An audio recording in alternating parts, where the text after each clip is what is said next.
Предаването не се препоръчва за лица под 12 години.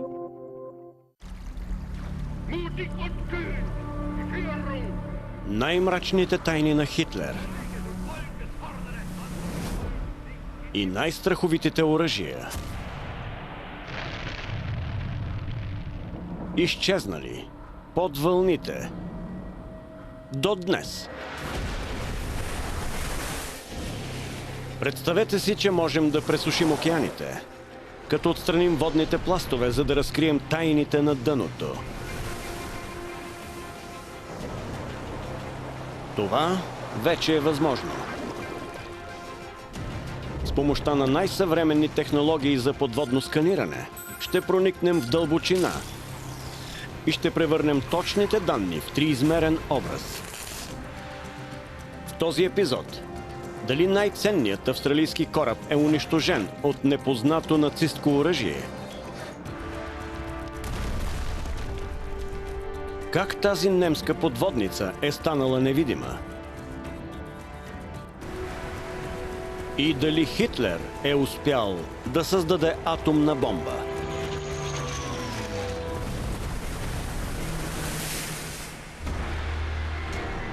Пресушаване на океана. Нацистки тайни.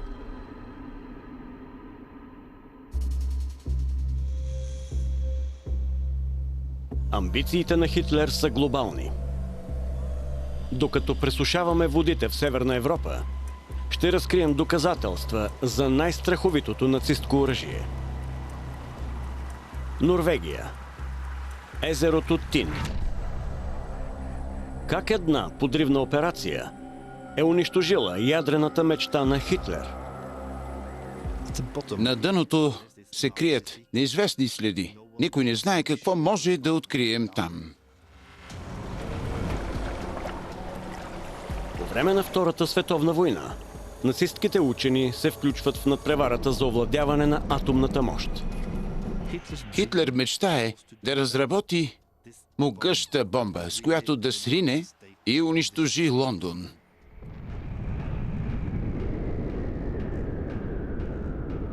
И да спечели войната много бързо. Това е целта му.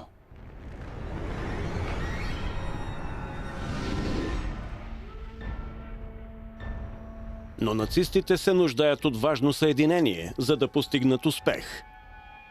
Наречено тежка вода. Тежката вода е ключова съставка, без която германският ядрен реактор няма да работи. Вместо с обикновен водород, кислородът в нея е свързан с изотопа деутерий, който е двойно по-тежък. Най-големият производител на тежка вода в света се намира край езерото Тин в Норвегия.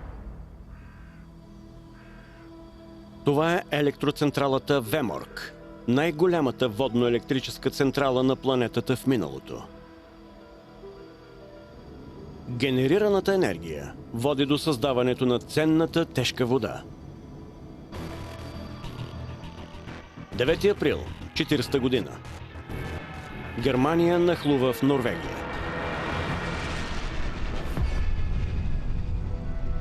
Целта на нацистите е да осигурят тежката вода от централата Веморк, защото възнамерявали да я използват за охладител в техния ядрен реактор.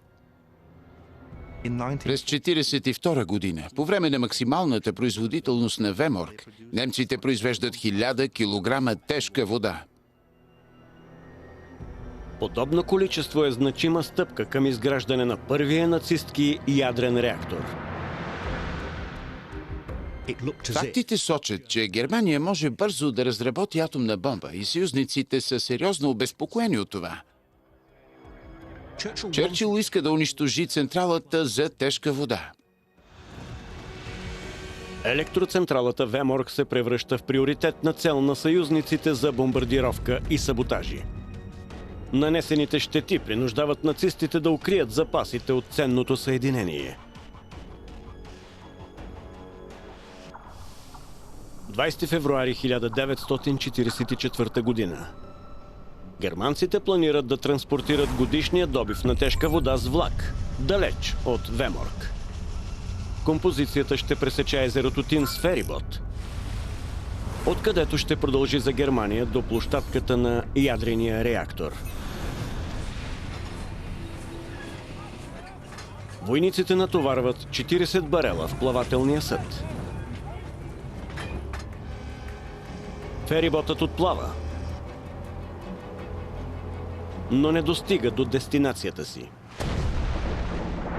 В 10:45 сутринта той потъва, а товарът се разпилява под водата. 27 души са спасени, но 26 загиват, главно невинни граждани. Няколко десетилетия фериботът и тайният му товар остават скрити в тъмните води. Но не и днес.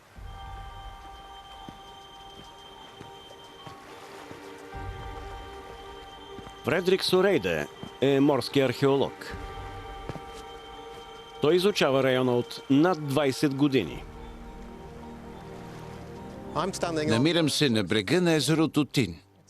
Това е много живописен норвежки водоем, обграден от красиви планини с височина 1000 метра. А и водите му са дълбоки и достигат дълбочина 460 метра. Дълго време езерото криеше тайна. Но за да я разкрием, се наложи да изследваме цялото езеро. 460 метра е недостъпна за водолазите дълбочина. Затова Фредрик кани специалиста по дистанционни спускаеми апарати Тор Олаф Спере. Днес ще спуснем дистанционно управляемия апарат. С него ще успеем да достигнем останките, за да ги заснемем и също така да съберем много други интересни данни. Апаратите са съоръжени със съвременен многосигнален сонар, който картографира и най-мрачните дълбини. Щом изплуват, ще прехвърлим данните и ще проведем други тестове. Да. Многосигналният сонар излъчва радиосигнали към езерното дъно. Отразеният сигнал описва профила на релефа и обектите отдолу. Получаваме подробна картина. И точно това е първата цел на изследването. Тор Олаф знае къде да погледне. Той отдавна е запленен от историята за потъналия ферибот и е сред първите, които откриват останките. Но сега се завръща с могъща апаратура за сканиране и камери, с които най-сетне ще получи най-точните данни за обектите на дъното на езерото. Постепенно пред обектива изплува призрачна форма.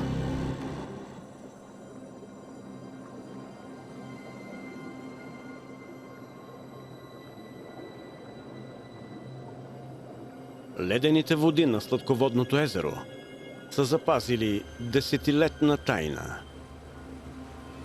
Ето го. Пред него сме. Ето го. Виждам прозорците. Къде е това? Край десния борт. Много добре. Плавателният съд лежи на дъното и ясно личат различни предмети на борда му. Да. На 3,5 метра над него сме. Погледни, това не е ли от товарен вагон? Да, вагон е. Преобърнат. Преобърнат е. Явно е изхвърлен. Да, това са колелата. Тези товарни вагони потеглят за нацистка Германия и достигат само до мрачното дъно на Норвежко езеро. Но защо фериботът е тук? За пръв път ще симулираме източване на водите на езерото Тин, за да разкрием дънната панорама. С помощта на данни от многосигналния сонар и съвременна компютърна графика ще видим ясно поразителния подводен пейзаж в езерото.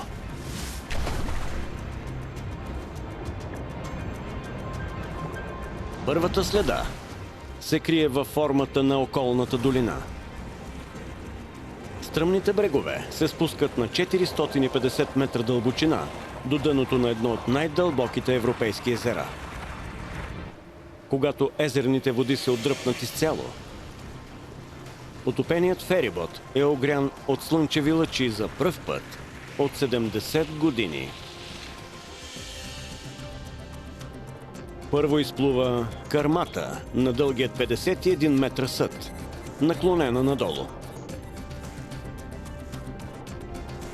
После останките от товарните вагони и капитанската рубка. Положението на съда доказва катастрофалното и внезапно потъване. На екрана виждаме останките, както и капитанската рубка. Да, Но личи, че отзад има нещо. носът е затънал в утайките. Как е потънал фериботът? Отговорът е сред най-дръзките саботажни операции през Втората световна война. Участниците в норвежката съпротива научават за транспортирането на тежката вода. Лондон им заповядват да го осуетят на всяка цена. Вечерта преди отплаването, под прикритието на тъмнината, саботьорите се качват на борда и поставят бомба с закъснител, която ще избухне в зададеното време. И оставят кораба в ръцете на съдбата. Саботьорите знаят, че залогът е много висок. Те трябва да осуетят транспортирането до Германия.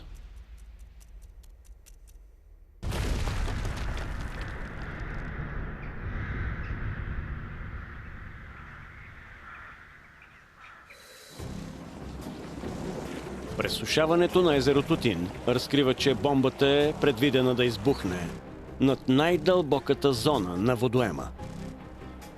Никой нацистки водолаз няма да успее да извади барелите с тежка вода от такава дълбочина. Но дали фериботът превозва достатъчно запас, за да осигури създаването на атомна бомба за Хитлер? Пресушаването на норвежкото езеро Тин разкрива зловеща нацистка ядрена тайна, осеяла дълбокото дъно. Дали превозваните запаси от тежка вода са достатъчни, за да ускорят разработката на атомна бомба? След потъването на ферибота възникват спекулации, че тежката вода на борда на Хайдро е била заменена с обикновена, защото превозът почти не се охранява. Затова решихме да опитаме да изтеглим един барел, за да докажем, че това наистина е доставката от тежка вода за Германия. Екипът вече откри 3 барела на дъното. Да! Да! Взетите проби от съдържанието им доказват, че са пълни с тежка вода. Но дали обемът на пратката е достатъчен, за да ускори създаването на нацистка атомна бомба? Отговорът може да бъде получен, ако се спуснем в езерните дълбини и установим броя на потопените варели. Отстраняването на водата в Норвежкото езеро разкрива истината, която остава напълно запазена след повече от 70 години.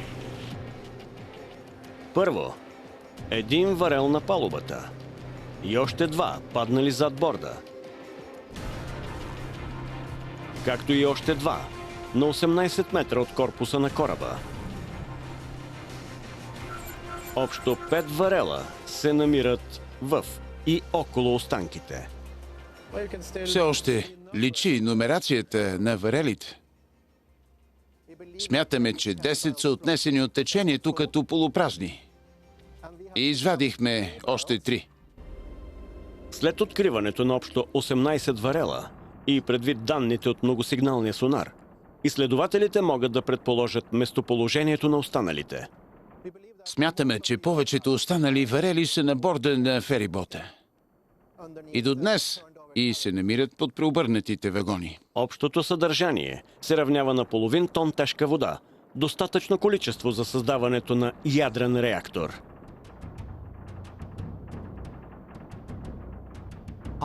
След войната, участниците в немската ядрена програма признават, че този саботаж се е оказал повратен.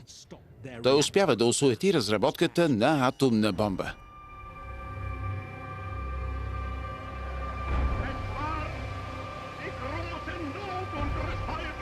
Нацистките тайни оръжия достигат всички краища на земята. Включително Индийския океан. Ако пресушим водите край брега на Западна Австралия, ще изплуват две разкъсани останки от германски търговски кораб и лекия крайцер Сидни. Този могъщ австралийски военноморски съд изчезва през ноември 1941 година. Дали отстраняването на водните пластове ще изясни загадката около потъването на австралийския крайцер?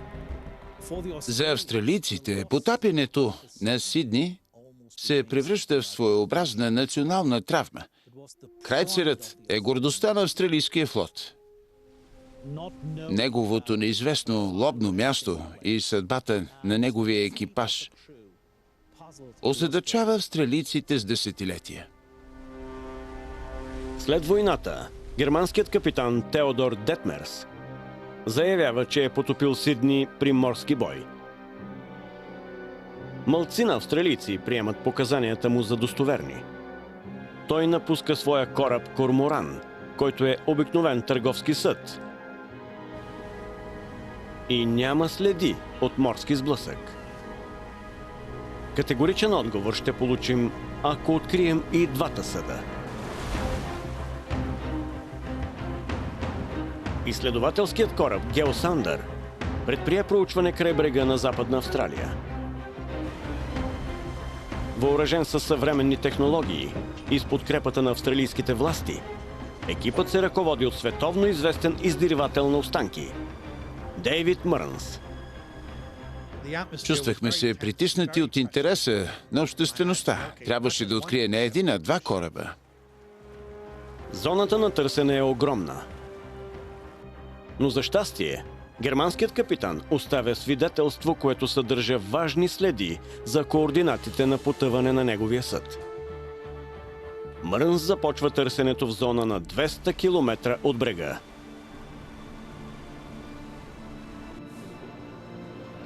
О, да. Очевидно е. Мисля, че това е търсеното. След 12-дневно издирване, откритие. Ето го, това е. Ето и сянката, това е. Това е. Да, това е. Точно както предполага, от свидетелствата на германския капитан Мърнс открива Корморан. Но дали ще открие и Сидни? Ето и останалите.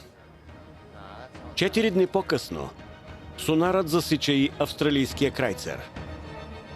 Появи се на екрана внезапно, но веднага осъзнахме, че това е Сидни.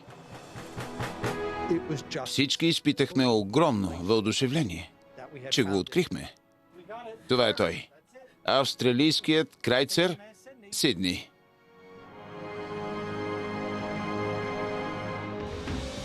Дълбочината от 2400 метра е недостъпна за водолази. Затова останките са изследвани с дистанционен апарат. Виждам нещо. Още е малко уръдие, поразено. Това ли? Спри точно тук. То е. Вижте. Ето. Сред останките от суровата битка до смърт се забелязват и смразяващи следи, че този съд е лобно място на 645 души. Но с камерите на подводния апарат можем да зърнем само потопените кораби. Сега С помощта на сонарните данни и компютърна графика ще пресушим виртуално Индийския океан. И пред нас, за пръв път от 70 години, ще изплува крайцерът Сидни. Гордост за австралийската нация. Корпусът му е осеян с бойни рани, които доказват драматичния взаимен обстрел от близко разстояние. А с помощта на данните от дъното можем да реконструираме забележителната битка между двата изчезнали кораба и да разкрием възможностите на друго нацистко тайно оръжие.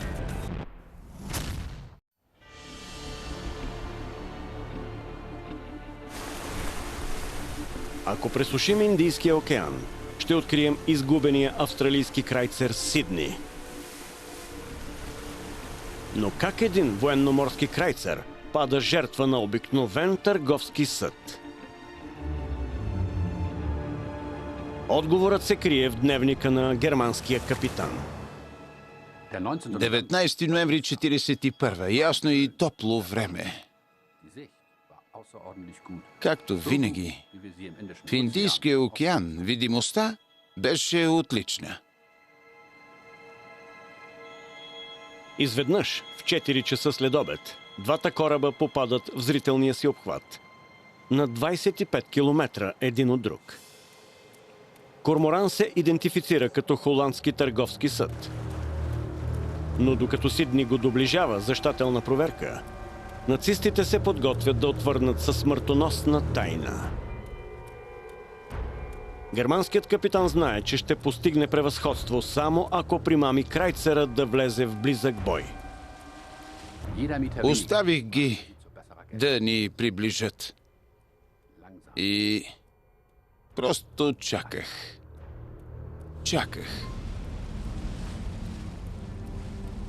И тогава Корморан задейства мощта си. Макар да изглежда като невъоръжен търговски кораб, всъщност нацисткият съд е въоръжен със смъртоносни технологии, подобни на изобретенията на Кю за Джеймс Бонд. Задачата на Корморан в Индийския океан е да примамва и унищожава съюзнически кораби. Тактиката включвала внезапни удари и бягство. В неведение за огневата мощ на Корморан, Сидни го приближава все повече.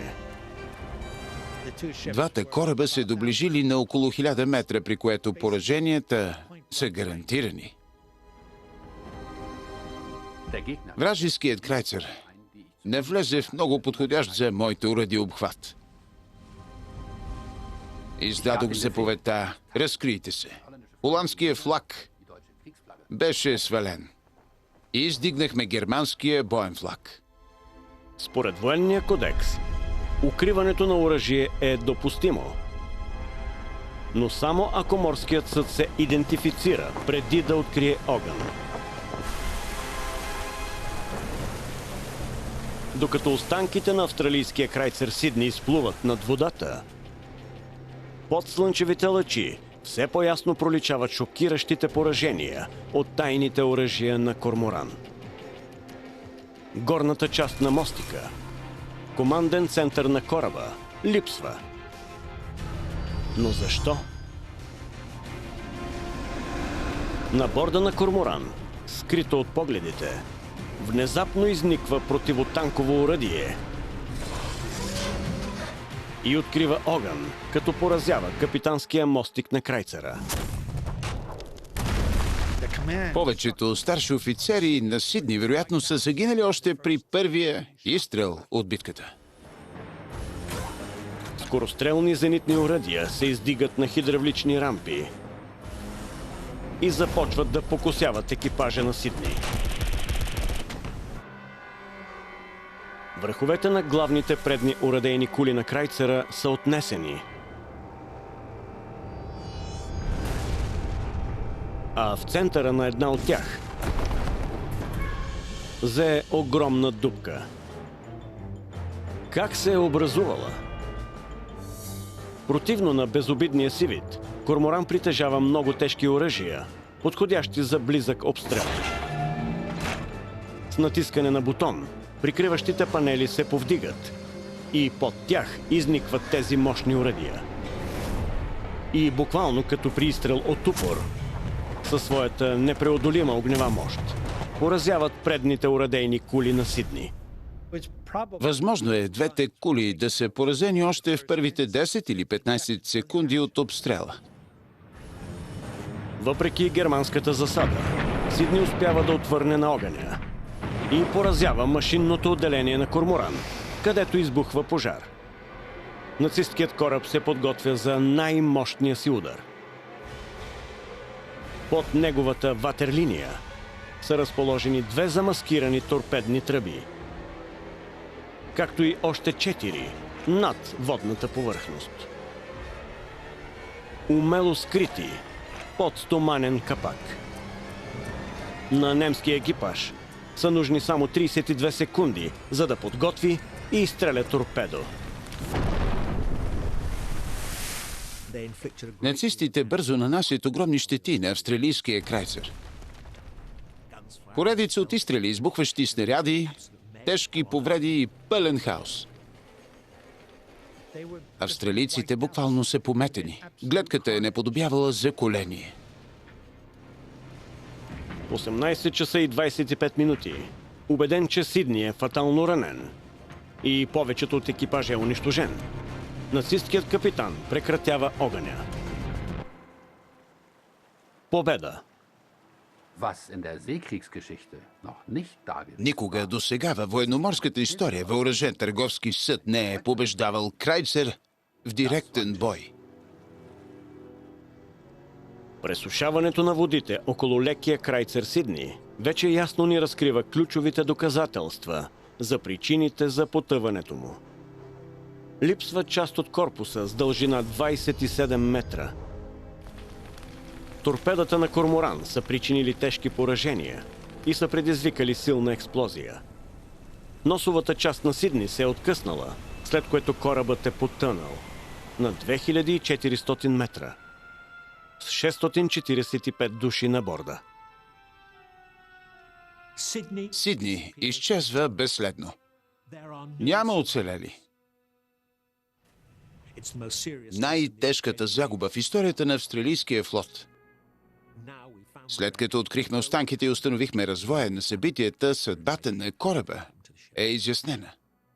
Но ако Сидни е победен, защо на дъното на океана лежат и останките на немския кораб? Отговорът се крие в първоначалните данни от многосигналния сонар. Близо до останките са открити разхвърлени късове, откъснали се след мощна експлозия. Какво е довело до потъването на Корморан? Нацисткият кораб се отдалечава триумфално, но е получил смъртоносна рана в боя. След попадението в машинното отделение, на борда избухва силен пожар в близост до мините в товарния отсек, които са взривоопасни, и капитан Детмерс няма избор, освен да напусне кораба. Нацистите разполагат и с други съдове, подобни на Корморан.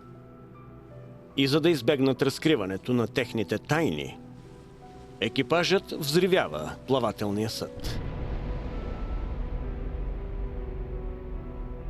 Днес двата кораба все още лежат на 21 километра един от друг на океанското дъно.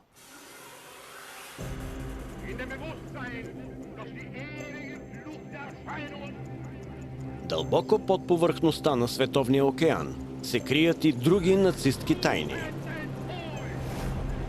Балтийско море. Ако пресушим ледените му води, ще разкрием един забравен германски самолетоносач, който никога не влиза в бой. Граф Цепелин. Той изчезва преди около 70 години. Защо единственият самолетоносач на Хитлер лежи разкъсан на дъното на Балтийско море?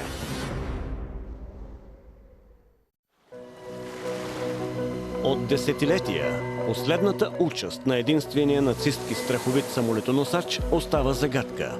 Но през 2006 сондажен кораб търси петрол в Балтика. На 12 юли уредът откри обект, който привлече вниманието ни. Засякохме го с многосигнален сонар. При обработка на данните установихме, че дължината на обекта е около 260 метра. Това е най-големият корпус на потънал кораб в Балтика.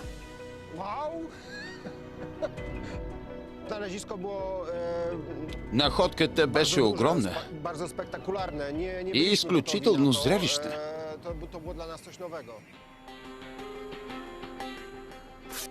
И сега водолазът и историк Стивън Бърк пристига в Балтика, за да изследва чудовищните останки на граф Цепелин. Когато научих за откритието на граф Цепелин, знаех, че мястото на потъването е неизвестно, както и причините за неговата гибел. Поставих си за цел да го огледам и да установя развоя на събитията. В мрака, на дълбочина почти 88 метра, можем само да зърнем къщата от изгубения гигант. Дървеното покритие на полетната палуба, масивната верига на едната котва. Дали изполинската му дължина от 259 метра не е главната причина, поради която могъщият плавателен съд не участва във войната? Декември 1938 година. Кил, Германия. Хитлер обича да кръщава големи кораби. Това му носи радост и той ги възприема като национален символ. Херман Гьоринг, ръководител на Луфтвафе, ръководи церемонията. Този първи немски самолетоносач ще бъде кръстен от фюрера с името граф Цепелин. Нацистите възлагат големи надежди на този съд. Над 40 изтребители, бомбардировачи и противолодъчни самолети ще го превърнат в могъща военна машина. Самолетите ще се издигат на полетната палуба с помощта на хидравлични платформи и ще излитат с помощта на катапулт. Целта е от палубата му да излитат щуки, въоръжени с торпеда, които да поразяват съюзническите кораби след пикиране. И така да се осигури военноморско предимство. Уинстън Чърчил възприема самолетоносача като приоритетна цел. Англичаните са сериозно разтревожени от създаването на граф Цепелин. Той представлявал сериозна заплаха. Но нацистите закъсняват с въвеждането му в експлоатация. Макар да е на вода и годен за плаване, пълното му завършване се забавя постоянно, поради огромния брой липсващи елементи. Противно на мненията, немските ресурси са оскъдни. Стоманата е недостатъчна. Първоначално те смятат, че войната ще е кратка, а в последствие осъзнават, че самолетоносачът няма да е готов за да участва в нея. И решават да прекратят разработването на големи кораби. Февруари 1945 година. Нацистите са изправени пред поражение. В началото на 1945-та адмирал Дьониц въвежда тактиката на изгорената земя с идеята да се унищожат някои ключови разработки, за да не попаднат в ръцете на съветите, и една от тях е самолетоносачът. Немски екип отваря люковете и потопява кораба, който няма да влезе в бой. Но това не е краят на разказа. Граф Цепелин е изоставен на река Одер, но днес лежи на 300 км по-далеч, насред Балтийско море. Защо останките му са тук? След войната, съветите конфискуват огромния съд като трофей. Руснаците го изваждат, като затварят пробойните, изпомпват водата и го възстановяват. После решават да използват граф Цепелин за уникален експеримент от студената война. Стивън Бърк посещава Морската академия в Гдиня, за да научи повече. Той се среща с полския бивш морски офицер Адам Олейник. Разполагаме с изображение на нанесените щети от различни взривни материали. Стивън търси обяснение за последната участ на кораба. Тук са по-малко щети на левия борт. Да, добре. Адам участва в полския екип, който установява идентичността на самолетоносача. Размерите на този съд са поразителни. Невъзможно е да си го представите, докато не го видите. Екипът сканира останките с помощта на сонар.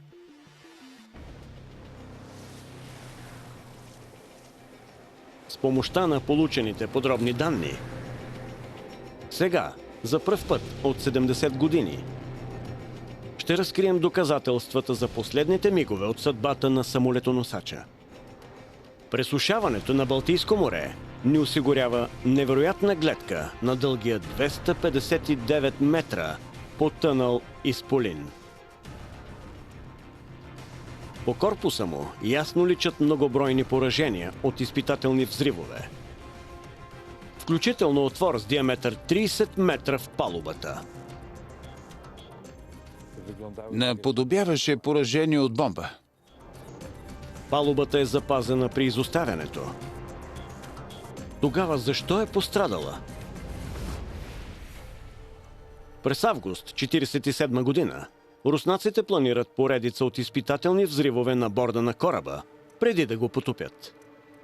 В корпуса са заложени различни експлозиви, а на полетната палуба е детонирана двутонна бомба. После корабът е подложен на въздушна бомбардировка, но от 90 бомби само 5-6 поразяват целта. Съветите не разполагат със собствен самолетоносач и бомбардировката на граф Цепелин им осигурява информация относно бъдещите потенциални врагове – англичаните и американците. Потопяването на граф Цепелин показва на руснаците, че самолетоносачите издържат на повече удари, отколкото са очаквали. Искат да установят как да го потопят и го постигат.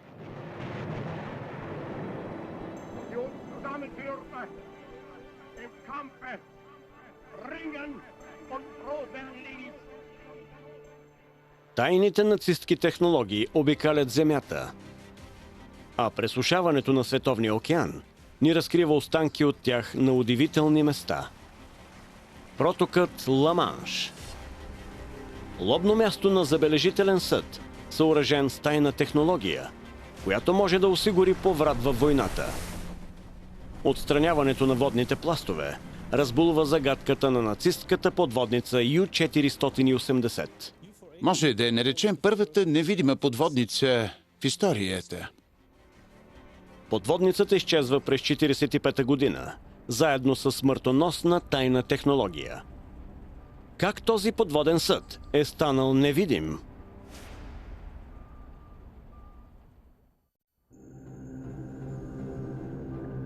Август 1944 година.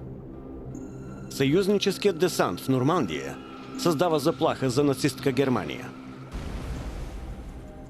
През август 1944 ситуацията с германските подводници в Ла-Манш е много тежка, защото този район е сред най-добре отбраняваните зони около Британските острови. Съюзниците прилагат ефективен метод за издирване на вражеските подводници. Сонарът. По-рано през войната нацистките подводници потопяват съюзническите кораби в битката за Атлантика. Предимно като ги преследват на групи до повърхността, където сонарът не носи успех. Но до 1944 година тежко въоръжените конвои принуждават подводниците да оперират изцяло под вода, което ги прави по-уязвими за съюзническите сонари. Това вече не е тактика на подводните глутници, а отделни подводници, дебнещи отделни кораби.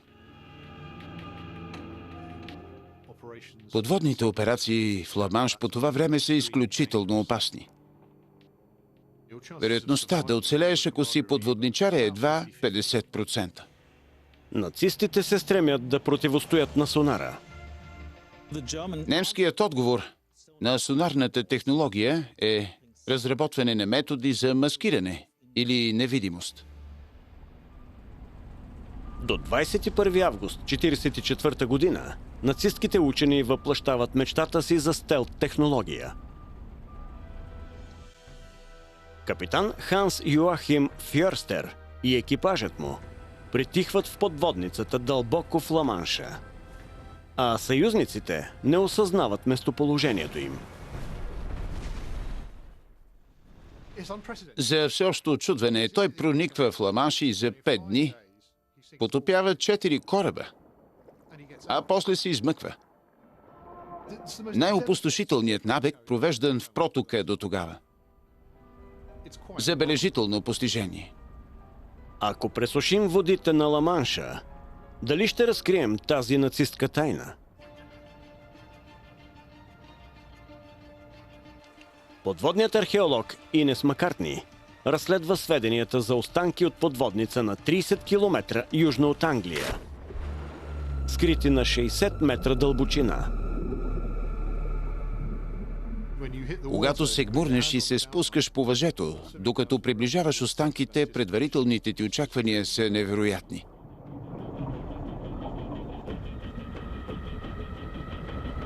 При първата среща с този невиждан досега обект се питаш дали ще го разпознаеш. Сега за пръв път водите на Ла-Манш ще се отдръпнат, за да може останките на Ю-480 да изплуват под слънчевите лъчи. Тайната на невидимата подводница е разкрита. Цялата повърхност на подводния съд е покрита с гумени плоскости. Във всяка от тях са оформени множество миниатюрни отвори. Вместо да отразяват радиосигналите обратно към корабите на съюзниците, гумените плоскости ги поглъщат, при което подводницата е недоловима. Докоснах с ръка един гумен панел и признавам, че не можех да повярвам на това, което виждах. Поглъщането на сигналите на вражеския сонар е ключовият фактор, който осигурява предимство на подводницата.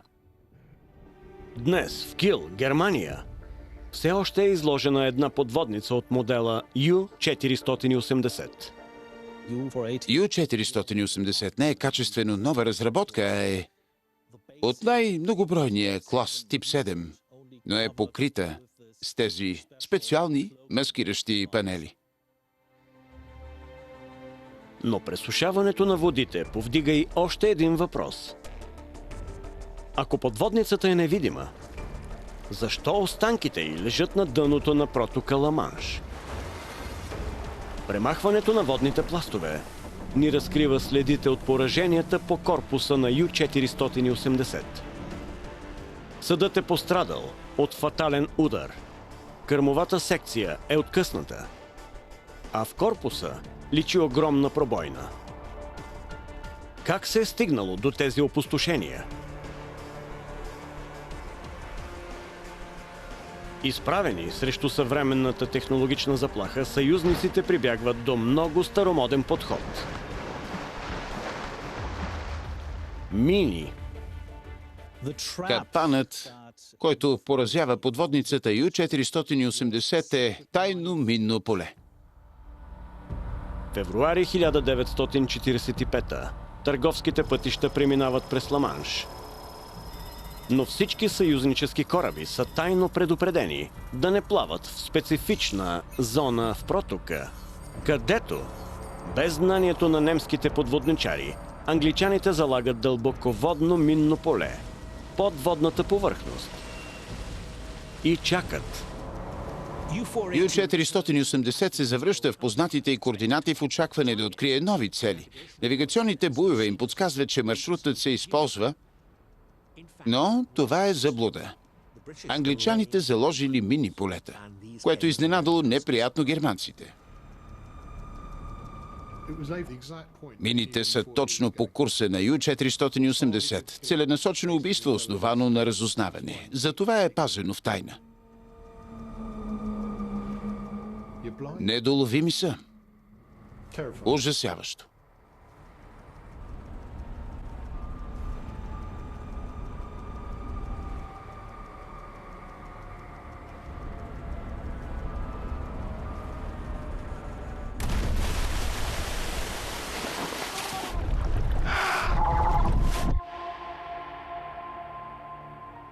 ...145 кг експлозив пробива отвор в корпуса на подводницата, през който нахлуват хиляди литри вода в секунда.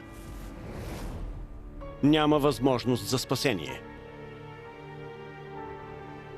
Тайната стелт технология е изпреварила времето си. Но накрая, дори тази изключителна невидима мантия не успяла да спаси Ю-480 от триумфиращите съюзници. Нацистите губят Втората световна война. Но смъртоносните тайни, които оставят след себе си по дъното на Световния океан, ни напомнят за изключителната храброст на мъжете и жените, които са победили нацистите. Студио Медиа Линк.